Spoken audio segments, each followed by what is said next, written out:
ఏడాదిగా ప్రయత్నించిన సంతానం కలగలేదా? Noah IVF లో ఉచితంగా సంప్రదించండి. వెల్కమ్ టు విధ్వంసం ఫైల్స్. ఆలపాటి సురేష్ కుమార్ రాసిన విధ్వంసం పుస్తకం నుంచి ఈ వీడియో లాగ్. ఎన్నికలకు ఏడాది కన్నా ముందే ఆంధ్రప్రదేశ్లో ఎన్నికల సీజన్ మొదలైంది. వైసీపీకి ఎన్నికల వ్యూహకర్తలు అయిన పీకే టీం పుణ్యం ఇది.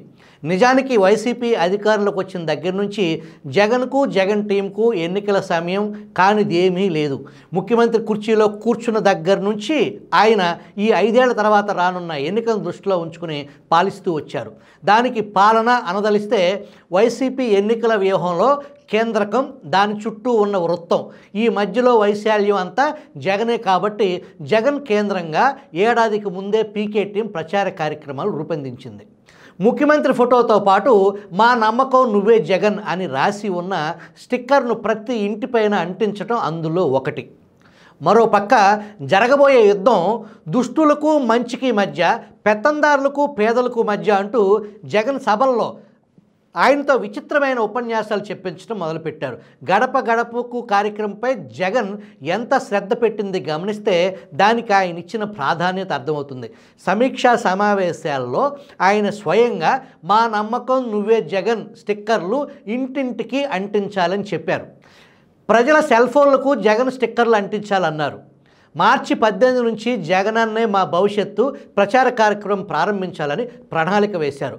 మా నమ్మకం నువ్వే జగన్ కార్యక్రమానికి ప్రతిగా నిన్ను నమ్మలేని జగన్, నువ్వు మా దరిద్రం జగన్ అనే స్టిక్కర్లను ప్లాన్ చేస్తున్నట్లు జనసేన ప్రకటించింది. మా నమ్మకం జగన్ అన్న స్టిక్కర్తో వస్తే మా దరిద్రం నువ్వే జగన్ అని చెప్పాలని చంద్రబాబు పిలిపించారు. ఇలాంటి వాతావరణంలో ఆ పిలిపిచ్చిన కొద్ది రోజులకు చంద్రబాబు తూర్పుగోదావరి జిల్లా అనపర్తికి వెళ్ళారు. నువ్వే మా దరిద్రం జగన్ అన్న పిలుపు ప్రభావమో లేక మరేదైనా కారణమో కానీ చంద్రబాబు సభకు ముందు ఇచ్చిన అనుమతిని పోలీసులు చివరి నిమిషంలో రద్దు చేశారు. చంద్రబాబు ముందుకు కదలకుండా బలభద్రాపురం దగ్గర రోడ్డుకు అడ్డంగా పోలీసులు వాహనాలు నిలిపారు. అది చాలదనుకుని ఏకంగా పోలీసులే రోడ్డుపై బైఠాయించారు. అడ్డంకులు తొలగించాలన్న విజ్ఞప్తిని పోలీసు అధికారులు బేఖాతరు చేయటంతో చంద్రబాబు అనపర్తికి నడక మొదలుపెట్టారు. చీకట్లో 6 కిలోమీటర్లు నడిచి అనపర్తికి చేరుకుని అనుకున్న చోట సభలో ప్రసంగించారు.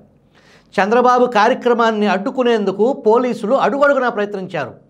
వెల్లువలా వచ్చిన టీడీపీ కార్యకర్తలను చూసి కాస్త జంకు పుట్టి అంతటితో ఆగారు పోలీసులు.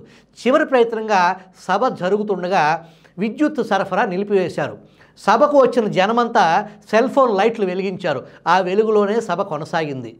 మేమింతే, ప్రజల ప్రాణాలతో తండ్రి కొడుకుల చెలగాటం అన్న శీర్షికతో సాక్షి ఈ వార్త ప్రచురించింది. అనపర్తి పరిణామాలకు సంబంధించి చంద్రబాబు A1గా పోలీసులు 2 కేసులు నమోదు చేశారు. బిక్కవోలు DSP ఫిర్యాదు మేరకు 1 కేసు, అనపర్తి CI ఫిర్యాదు మేరకు 2వ కేసు నమోదయ్యాయి. మొత్తం 1000 మంది టీడీపీ కార్యకర్తలపై కేసులు పెట్టారు.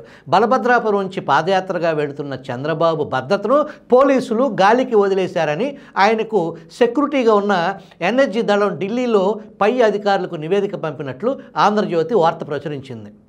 ఎన్ఎస్జీ సంగతేమో కానీ చంద్రబాబు ర్యాలీలు, బహిరంగ సభలకు సంబంధించి పోలీసులు ఒక కొత్త రూల్ బుక్ తయారు చేసుకున్నారని మళ్ళీ రుజువైంది.